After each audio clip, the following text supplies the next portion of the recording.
In our previous tutorial on formal proof, I demonstrated the basic approach to constructing a formal proof. So let's have a quick review.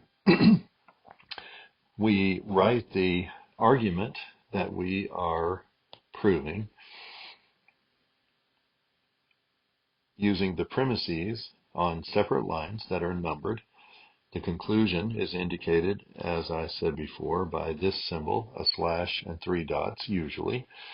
And then the conclusion that we're aiming for. Everything below that line, where the premises that were given to us end, everything below that line is actually the proof.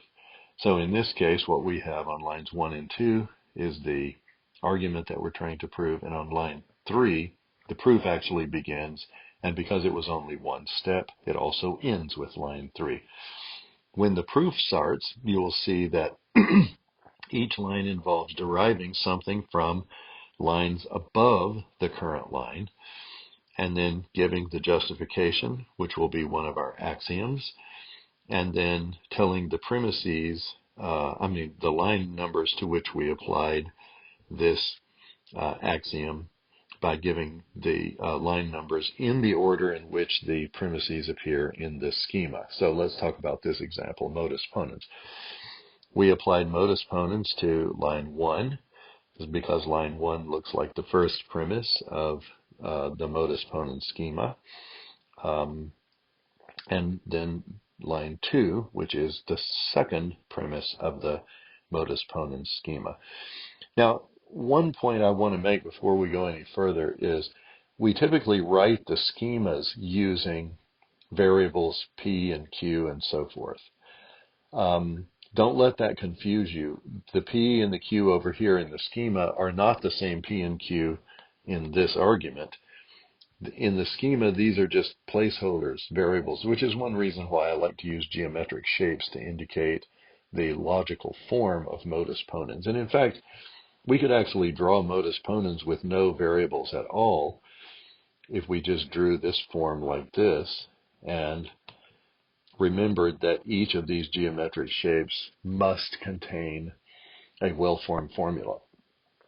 This would be another way to approach it, and in fact, there are things I like about this because the geometric shapes draw your attention to the overall logical form, whereas sometimes using individual letters can be a little bit confusing. So this may be a better way to think about it until you get the hang of going back and forth between these variables. So in this tutorial, I want to show you a little bit more complex example, but not all that dissimilar, that actually makes the point that I was just making about the logical form. So let's have a look at modus ponens. So here's the modus ponens schema drawn informally using only the geometric shapes. Again, what goes inside the geometric shape is a well-formed formula, and that's exactly what I want to illustrate with the proof that we're going to do here. So suppose we have the proof P and Q implies R or S, and the second premise is P and Q, and the conclusion we want is R or S. Okay? So that's a relatively straightforward argument. We could come up with a model for it if we wanted to. I'll leave that to your imagination. But now let's construct a formal proof. On line 1, we're going to provide the first premise of the argument we're trying to prove. On line 2, we provide the second premise, P and Q. Notice this would go on for as many premises as we have. We only have 2. So we skip over a tab, we draw our line in the 3 dots, and we write the conclusion, R or S. All right, now let's think about this argument.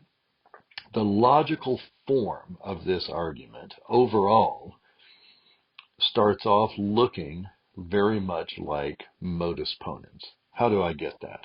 Look at the major operator for line 1. It's an implication sign. That matches that schema exactly. How so? Well, everything on the left is in that square. That's not a square, but you get the idea.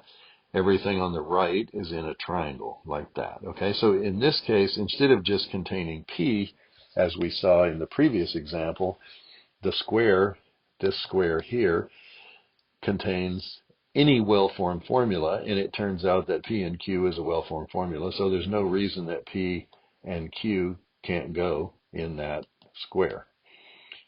Okay, fair enough. Same thing with the triangle. Now, in the second premise, look what we have. We have everything that was in the antecedent of modus ponens repeated again, exactly the way it is in the first premise of the modus ponens. So that corresponds to this. We have the square here. That's the antecedent of the material implication. That contents of the square is repeated again, the contents being any well-formed formula. As long as this one and this one exactly match, then we're meeting the condition of the schema of modus ponens. So what does that tell you we can conclude on line 3? Yes, we can conclude the entire contents of whatever the triangular part, because that corresponds to the conclusion of modus ponens, which in this case just happens to be R or S, which is exactly what we're trying to prove. So now we give our justification. We applied modus ponens to lines 1 and 2, and we put them in that order because line 1 corresponds to the first premise of the modus ponens schema, and 2, that's line 2, which corresponds to the second premise of the modus ponens schema. And of course, the result we got is what we're justifying. So we don't need to say anything about what's on line 3, because by the fact that we're writing this justification out beside line 3, what we're saying is this is what we got and this is how we got it. All right, and so now you see that the proof actually comes to an end because R or S is exactly what we were trying to prove in the first place. And so we write QED, again, that's quod erat demonstrandum, or which was to be demonstrated. And that marks the end of this proof.